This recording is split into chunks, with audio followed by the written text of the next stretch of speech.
Survei BPS mencatat 3 juta orang menjadi pelaju harian menuju ibu kota untuk bekerja dan kegiatan lainnya. Dan kemacetan sudah seperti sahabat karib yang tak terpisahkan, meski membawa banyak kerugian.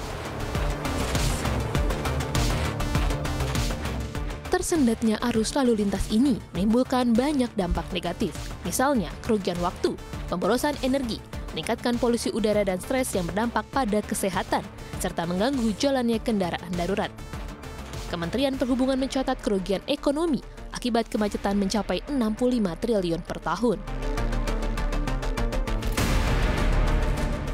Polusi jadi dampak yang tak main-main akibat tersendatnya lalu lintas. Kementerian Lingkungan Hidup dan Kehutanan menyebut emisi dari sektor transportasi berkontribusi 44% pada polusi udara di ibu kota. Pengamat transportasi sekaligus Wakil Ketua Bidang Penguatan dan Pengembangan Kewilayahan Masyarakat Transportasi Indonesia atau MTI, Joko Setiowarno, memaparkan akar masalah kemacetan berasal dari kawasan hunian yang tidak memiliki layanan transportasi publik, sehingga setiap rumah harus memiliki kendaraan pribadi. Hal inilah yang menyebabkan pemumpukan kendaraan dan berakhir dengan kemacetan. Kita harus segera memetakan kota-kota kawasan perumahan tadi yang harus dilayani angkutan umum sehingga ada pemetaannya. Ya, selain pemetaan itu juga bagaimana daerah-daerah membuat perda untuk transportasi atau angkutan umum. Harus ada political dan dibuat peraturan daerah sehingga siapapun penggantinya harus menjalankan. Transportasi umum di Jakarta jika dibandingkan dengan kota-kota lainnya di Indonesia memang sudah lebih baik. Salah satu andalan warga ibu kota adalah Transjakarta. Berdiri sejak tahun 2004, bermula dari rute Blok M Kota sejauh 12,9 km. Saat ini Transjakarta memiliki sistem bus rapid transit atau BRT sepanjang 244 km yang mencakup 82,3% luas wilayah Jakarta. Selain berbasis jalan, kendaraan umum berbasis rel juga membantu pergerakan 31 juta warga Jabodetabek. Salah satunya jaringan kereta listrik KAI Komuter Jabodetabek.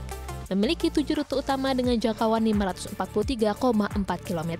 KAI Komuter melayani 950.000 orang per hari dengan tarif antara 3 sampai 13.000 rupiah per perjalanan. Dan yang terbaru, warga Jabodebek kini bisa menikmati layanan Light Rail Transit Jabodebek yang memiliki 2 rute, yakni lintas Cibubur dan Bekasi. Beroperasi sejak pukul 5.30 pagi hingga 10 malam, 43,46 km jalur LRT berhasil melayani 500.000 penumpang setiap harinya.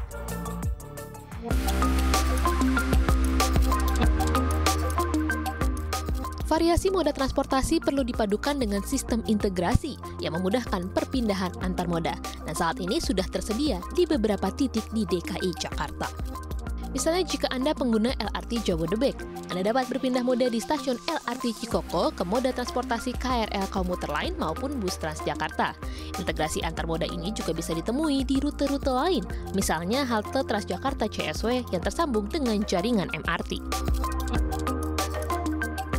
Integrasi menjadi salah satu kunci, tidak hanya mengembangkan integrasi fisik, namun integrasi sistem juga harus kita lakukan, integrasi jadwal, termasuk di dalamnya adalah integrasi masalah pentarifan. Integrasi yang tadi saya sampaikan, ini yang memang dirancang dengan baik, menghasilkan transportasi yang hemat biaya khususnya, dan ini adalah menciptakan suatu kualitas udara yang baik, termasuk transportasi yang berkelanjutan. Harapan kita bahwa ini akan menjadi harapan kita bersama untuk bisa mewujudkan transportasi yang aman dan nyaman.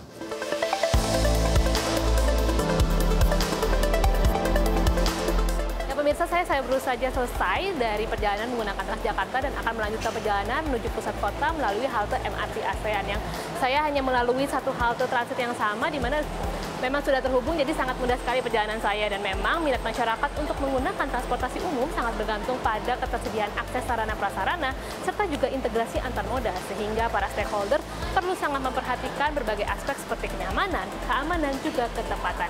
Dari Jakarta, Mira Rahmalia, Angga Yosua, Tim Liputan CNBC Indonesia.